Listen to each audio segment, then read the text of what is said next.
Beneath the rolling hills of central Germany, where forests grow thick and villages whisper with post-war quiet, there are doors that lead nowhere, slabs of rusted steel half buried in the earth, guarded by nothing but moss and memory. For decades, hikers stumbled on them by accident, mistaking them for old farm cellars or storm shelters. Yet when one man pried open a door in 1994, the echo that came out was not hollow, but endless. It was the breath of a machine that had once devoured a nation. That man, a retired miner named Kurt Behrens, carried only a flashlight and an old curiosity for what the locals called the tunnels of the devil. He stepped inside, expecting a dead end. Instead, the beam of light caught a corridor carved with obsessive precision. Concrete walls 10 meters thick, steel beams riveted with military discipline. And there, in the silence, lay a rusted sign in Gothic script, Werk Nord. Behrens didn't know it yet, but he had entered one of the forgotten nerve centers of Hitler's underground empire, a place where the Third Reich had tried to move its dying war beneath the surface of the earth. Factories, laboratories, and storage depots had been dug into mountains to escape Allied bombs. Some were never finished, others were sealed before the war's end. Most were erased from official maps. Now, 50 years later, the mountain exhaled its secret again. Word spread quickly. Archaeologists, historians, and treasure hunters descended on the site, each with a different dream. Some sought the lost blueprints of the V-2 rocket, others hunted for the rumored amber room looted from Russia. But a small team from the German Historical Institute came with another goal: to document how a modern industrial nation had literally buried its conscience underground. They called it Projekt Reichswerk Tiefbau, the deep construction project of the Reich. And to understand why it existed, they had to return to the winter of 1943, when the sky above Germany was no longer safe. By that winter, Allied bombers flew day and night. Factories that once built aircraft and engines were reduced to twisted metal. Cities became firestorms. For the first time, the German war machine, so proud, so precise, was running out of air. Production lines shattered faster than they could be rebuilt. The Luftwaffe couldn't protect them. Desperation drove German engineers to an audacious idea: if the enemy ruled the sky, then they would take the war beneath the ground. In Berlin, at the Ministry for Armaments, Albert Speer approved what would become one of the largest construction efforts in human history. Under codenames like Mittelwerk, Bergkristall, and Dora, entire mountains would be hollowed out to house weapons production. The Reich's planners envisioned a subterranean nation, an empire safe from bombs, unseen by reconnaissance planes, powered by forced labor. Thousands of prisoners from concentration camps were shipped to these new tunnels. They came in cattle cars from Buchenwald, Dachau, Mauten, men and women reduced to labor units, known only by numbers. For them, the underground world was not protection, but punishment. Inside the cold tunnels, air was thick with lime dust and diesel fumes. Guards marched them in before dawn, 12-hour shifts of drilling and hauling. Those who fell were left where they dropped. The ground swallowed them as silently as it did the sound of pickaxes. Above them, engineers drew blueprints by candlelight. One recalled later, "We thought we were building for the future, but the ground trembled with ghosts." They constructed assembly halls large enough to house aircraft wings, power plants, and rail lines. Elevators the size of houses lowered materials deep into the caverns. Electric lights flickered across walls that stretched for kilometers. It was said that if you walked long enough through those tunnels, you could forget the sun existed. Outside, the local villagers knew something immense was happening, but fear sealed their lips. Trucks rumbled through at night. Signs warned Todesgefahr, death zone. Even the SS guards didn't know all the tunnel's purposes. Secrecy ran downward, level by level, like the mine shafts themselves. When Allied bombers flattened the surface, production underground actually increased. New Me-262 jet parts rolled out of tunnels at Gusen. In Nordhausen, the V-2 rockets took shape under mountain ceilings dripping with condensation. The smell of concrete, sweat, and death fused into a single scent that no survivor ever forgot. By early 1945, as the Reich crumbled, entire divisions of laborers vanished inside these tunnels, sealed forever when explosives brought down entrances to hide evidence. Some collapses were deliberate, others accidental as power lines failed and oxygen thinned. No one counted how many lives were entombed. Even decades later, bones were found fused into the walls. When historians like Barron's team re-entered 50 years later, they found rooms preserved like tombs. Tools still lay beside half-finished fuselages. A child's shoe, perhaps stolen from a murdered prisoner, sat under a rusted drill press. The silence was physical, pressing against the ears. Every sound of dropped a pebble echoed like a whisper from another time. The team mapped the tunnels using laser scanners, revealing networks so vast they rivaled subway systems. But the deeper they went, the stranger it became. Corridors led to nowhere, walls sealed mid-construction, and chambers without recorded purpose. One engineer's diary mentioned Projekt Sonderbau 4. Its function still unknown. Rumors spread that these were research labs for weapons beyond rockets. Sound cannons, chemical tests, maybe even nuclear experiments. No definitive proof emerged, but in war's chaos, truth often dies first. What is certain is that the underground Reich represented both genius and horror.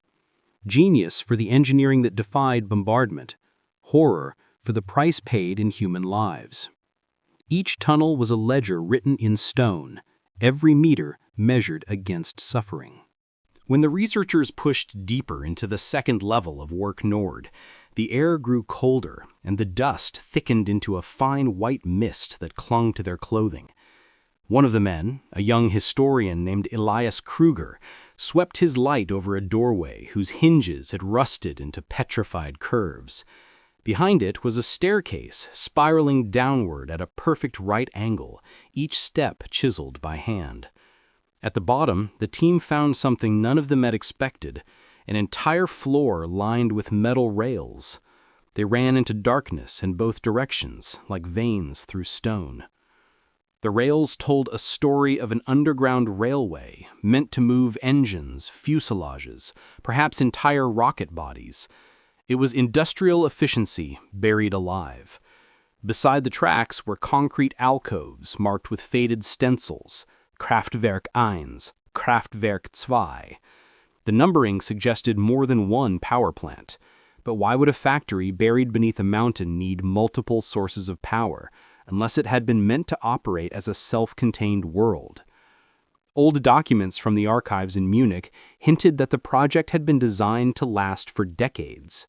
Speer's engineers had drawn plans for living quarters, cafeterias, even hospitals, an entire city underground.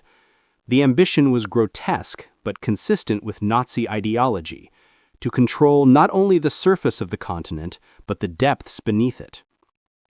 As Elias brushed the dust from a wall, he noticed faint pencil lines, calculations, ratios, symbols that made no sense to him. Later, an engineer recognized them as airflow formulas. The tunnels had been designed with a ventilation system advanced for its time, allowing engines to run without suffocating workers. In theory, it was brilliant. In practice, it consumed thousands of lives to build.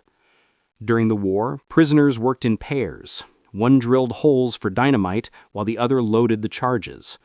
There were no safety fuses. The SS demanded speed. Explosions shook the mountain daily, and the tunnels advanced by meters each hour. Survivors later described the sound as a heartbeat, slow, steady, monstrous. One of those survivors, a Polish engineer named Marek Lindowski, left behind a small notebook found decades later in the tunnel debris. The pages were damp, but the words still legible. He had written, "We dig into the mountain as if into the belly of the beast. The Germans say it is for protection from the sky, but we know it is to bury the proof of what they are doing. The deeper we go, the less we exist. Marek's handwriting trailed off midway through the book. He did not survive the winter of 1944. His body was never found, but his words outlived him. For the historian standing where he once labored, the silence felt heavy with that knowledge. Every rivet, every line of concrete carried the weight of the lives spent to create it. The walls themselves seemed to breathe, the faint hiss of moisture, the creak of settling rock. Elias switched off his flashlight for a moment, letting the darkness swallow him completely. In that instant, he imagined the sound of footsteps echoing from another century, the shuffle of prisoners, the bark of orders, the clatter of machinery that no longer existed. When light returned, he noticed something new. Embedded in the wall was a steel plate sealed with bolts. It bore the number 47B. No records mentioned this code. When they pried it loose, they found a smaller chamber, no larger than a closet, lined with lead sheeting. Inside lay the remnants of glass flasks and metal canisters. Radiation tests later revealed faint traces of contamination. The discovery reignited one of the great controversies of the war's end, whether Nazi scientists had experimented with atomic materials. Most historians dismiss the idea of a German nuclear bomb as fantasy. The resources simply weren't there. Yet the bunker evidence hinted that some form of radiological research had taken place, perhaps rudimentary, perhaps symbolic of a regime grasping for miracles in its final hours. Still, the deeper story was not about secret weapons, but about the psychology of collapse. As defeat became inevitable, the regime turned inward, both physically and mentally. The underground projects mirrored that retreat, Germany folding in on itself, hiding its ambitions beneath concrete layers, consuming its own people to delay the end. By the beginning of 1945, the Reich had spent more on underground construction than on entire armies. Speer knew it was madness, but he also knew that refusing Hitler's orders meant death. The tunnels became a metaphor for denial, digging deeper even as the surface world burned. Back on the surface in 1994, the researchers followed the rails until they reached a massive gate of corrugated steel. It was fused shut by rust and time. Beyond it, sonar scans suggested an even larger cavity, possibly an assembly hall where aircraft frames had once been lifted into final form. They left it untouched for safety reasons, sealing the entry again. But as they emerged into daylight, they could feel the mountain's breath at their backs, cold and slow, as if the machinery of the past was still exhaling under the soil. For weeks afterwards, Elias dreamed of tunnels. In one recurring vision, he walked endlessly through corridors lined with frozen faces, each one turning to follow him with eyes of stone. He awoke drenched in sweat, haunted by the thought that history's ghosts were not content to stay buried.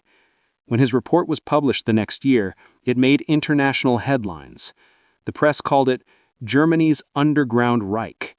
But most articles focused on rumors of treasure and secret weapons. Few paid attention to the human story Elias wanted to tell, the story of how a civilization, obsessed with order and survival, had literally entombed itself.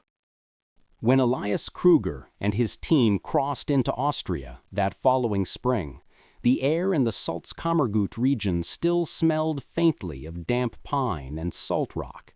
Beneath the idyllic surface of mountains and lakes lay the remains of the Reich's last and most desperate vision, a vast underground labyrinth known as Bergkristall, part of the St. Georgen-Gusen complex. It had once been the beating heart of Hitler's Wunderwaffe program, where scientists and slave laborers were forced to create the Me-262, the world's first operational jet fighter. By 1944, as Allied bombers reduced German cities to rubble, the Reich sought safety underground. Here, beneath hundreds of meters of solid granite, they built a city of machines, tunnels, and human agony. The entry was unassuming, a wide slope of broken concrete framed by steel girders. To the casual eye, it was another forgotten mine.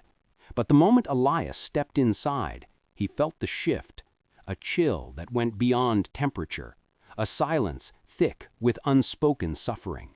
The air smelled of oil, stone dust, and something older, like the residue of time itself. Archaeologists had already mapped several kilometers of tunnels, but some sections remained inaccessible. Collapsed ceilings hid entire corridors. Cables, half fused with rock, dangled from the roof like veins of metal. One corridor led them to a wide hall where rows of rusted frames still stood, jigs once used to assemble jet fuselages. The team stopped before a small plaque, corroded almost beyond recognition. Through careful cleaning, they made out the word Messerschmitt. It was a name heavy with both innovation and infamy. Elias turned to his assistant, Annika Brandt, a specialist in industrial archaeology. "Look at the precision," she whispered. "Even now it's exact, like they expected to come back someday." But the Reich never did. During the war, Bergkristall was constructed by prisoners from Gusen II, one of the most brutal subcamps of Mauthausen. Tens of thousands of men, mostly Poles, Soviets, Hungarians, and French resistance members, were forced into slave labor. They worked in 12-hour shifts, carving rock until their bodies broke. The SS guards called them shadow workers because they were rarely seen in daylight. Survivors later recounted that the tunnels echoed with two sounds, the grinding of drills and the quiet weeping of men too tired to scream. One prisoner, a Czech mechanic named Josef Havel, described in post-war testimony, "When the jets began to take shape, the SS brought engineers from Messerschmitt. They walked among us, silent, like ghosts. Some looked ashamed, others indifferent. We were told the planes would change the war. We only cared if we would live to see tomorrow." Elias found fragments of these testimonies stored in Austrian archives, brittle papers typed on yellowed sheets. Each name was a story, each number a tragedy. He carried copies in his notebook, determined not to let them fade into mere data. In one side chamber, they found a mural drawn in charcoal. It depicted wings, a sun, and a name, Karl. Below it, in a shaky hand, someone had written "Für die Freiheit," meaning "for freedom." Elias stared at the crude wings for a long time. "Even here," he murmured, "they dreamed of flying." By the war's final months, the SS began relocating entire divisions of laborers underground. Speer's ministry ordered that every major weapon facility be transferred below the surface to protect it from Allied bombers. The Reich's obsession with invincibility grew pathological. The deeper the defeat, the deeper they dug. Documents unearthed after the war showed plans for Projekt Chronos in the Owl Mountains of Poland, a network of tunnels so vast it could have housed entire armies. But Bergkristall remained the most advanced, with nearly 50,000 square meters of workspace. Its purpose was not just to produce weapons, but to prove that the Reich could outlast destruction itself. The irony was cruel. In their attempt to survive, they built their own tomb. By April 1945, American troops reached Gusen. They found skeletal men wandering between half-built aircraft. The tunnels, still echoing with dripping water, became silent as the SS fled. When the Americans entered, they were stunned by the scale. General Eisenhower reportedly called it a monument to madness. But the mystery did not end there. In 1946, the Soviets occupied the region briefly and removed several truckloads of equipment from Bergkristall. Witnesses claimed they sealed off certain sections and detonated explosives to collapse them. For decades afterward, rumors persisted that the Soviets had discovered experimental materials, jet engines, prototype missiles, even nuclear components, before burying the evidence. When Elias's team arrived, they sought truth, not treasure. But truth in such places was slippery, buried beneath decades of politics and myth. One late night, while reviewing old maps, Annika noticed an anomaly, a missing section between tunnels 12 and 14. a blank space.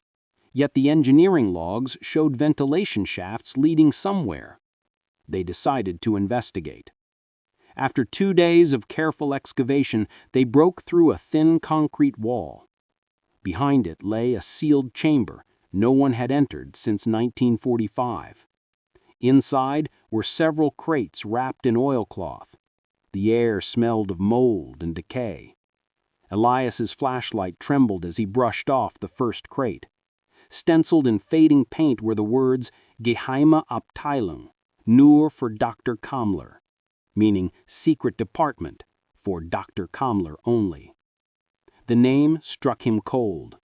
Hans Kammler, SS general and engineer, had overseen many of the Reich's secret construction projects, including V-2 rocket facilities and underground factories. He disappeared at the end of the war under mysterious circumstances. Some claimed he died in Prague. Others believed he escaped through secret channels to South America or into U.S. custody under Operation Paperclip.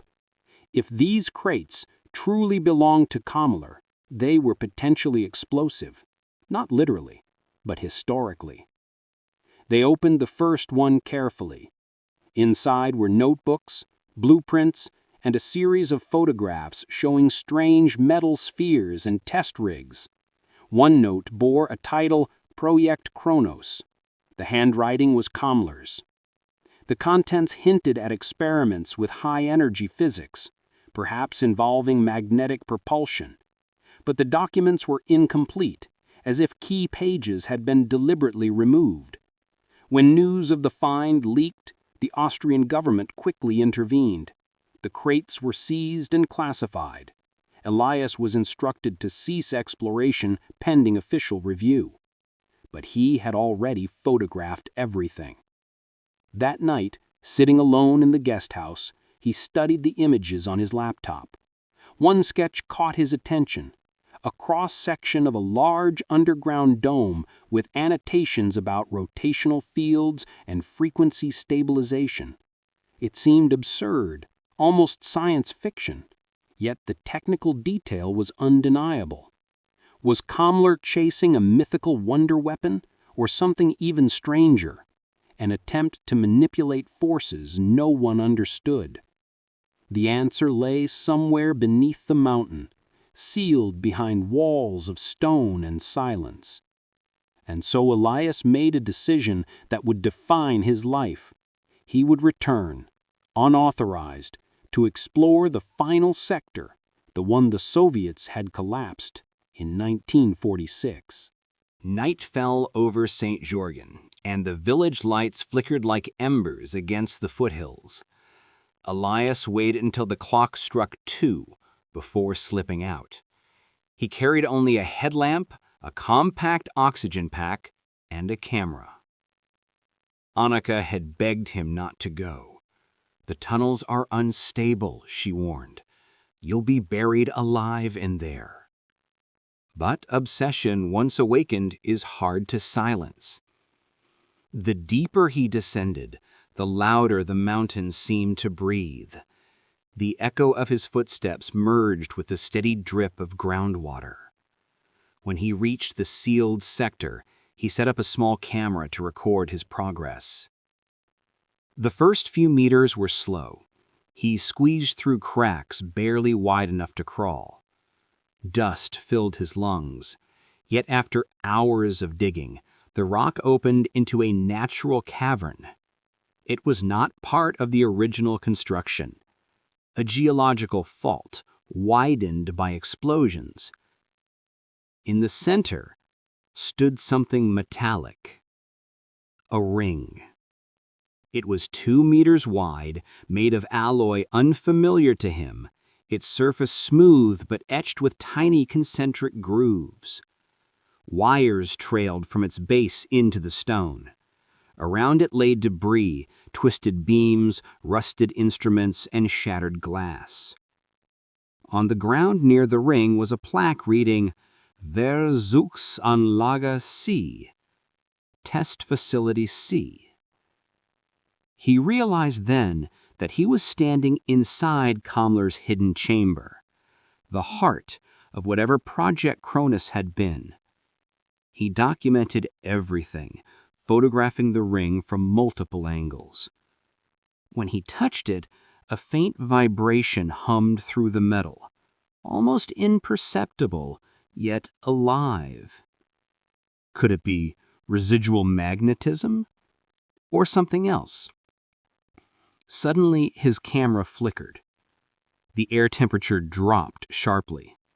His breath formed clouds in the light beam. For a brief moment, he thought he saw a shadow move, the outline of a man, watching. Then it was gone. Fear clawed at him, but curiosity kept him rooted. He set the camera on a tripod and began reading aloud from one of Kammler's notes. The energy field must be self-sustaining. Once rotation begins, the temporal phase aligns automatically. Temporal phase. The phrase chilled him. Kammler had been obsessed not only with weapons, but with time. The idea of controlling or transcending it. Elias suddenly felt the absurdity of standing there, reading the words of a man who believed he could bend time itself, while surrounded by the bones of those who had died building his delusion. He packed up and fled. When he emerged at dawn, pale and trembling, he swore to himself that he would never go back. But history had other plans. Within weeks, mysterious officials from Berlin contacted him. They knew of his discovery. They wanted the photographs. He refused. Shortly after, his research funding was cut, and his institution distanced himself from him. Elias vanished from academia, branded a myth hunter. Yet the footage he captured remained undeniable. Proof of a buried experiment that defied easy explanation. Years later, after his death, Onnica published his notes posthumously under the title The Secret Bunkers of the Reich. It became a sensation. Historians debated, skeptics scoffed, but survivors of Gusen quietly nodded. Because for them, the truth was never just about science or myth. It was about memory. Decades passed. Tourists now wandered near St. Georgian, unaware that beneath their feet lay one of the darkest monuments of the 20th century. The tunnels were sealed again, but legends persisted of hidden chambers, glowing machines, whispers of energy that would not die. In 2023, a new generation of historians returned with advanced ground-penetrating radar. They found anomalies where Elias had described them, perfectly circular voids deep under the mountain. Was it all true? Perhaps. Perhaps not. But what mattered more was what Bergkristall symbolized, the extreme edge of human ambition. The Nazis had sought to build eternity underground. They failed. Yet their ruins remain, silent reminders that when power burrows too deep, it loses sight of the surface, of humanity, of light. As one modern researcher wrote in her final report, "The mountain remembers. It holds the sound of drills, the whispers of prisoners, and the heartbeat of machines that dreamed of immortality. Every echo in these tunnels is history calling us not to forget." And beneath those echoes, somewhere in the dark, the hum of Kammler's ring still waits, a relic of madness and genius intertwined, a warning that the past is never truly buried.